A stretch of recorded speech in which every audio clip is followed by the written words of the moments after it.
Chết chết. Đúng không? Để một cái tủ một chi to. Để đi một chi. Đó thì nó. Nó chỉ lấy đá thủ cái quả có nó chỉ phải là kia. Cái quả có cái đó chỉ đang nhiều thôi. Cái căn nó chỉ thôi. Cái này nó kia. Cái đồng tiền ho. Số đồng có trò đông cha số đồng đi trò đông sao. Số này đông cha. Có nó chỉ là cái hồ cha.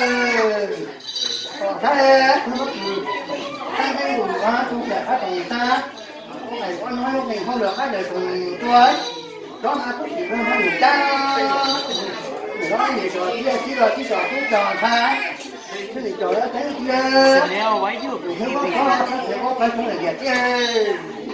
Đây trong đời con những nhà kề thì ra trò to đủ dài to tôi thì bày bao tay tu thì say thân thì ca thì thầy tu vì thế nồng thành nhau rồi tu thôi thân tu thì nồng từ em nồng thì không rồi thân đi đầu tranh rồi tranh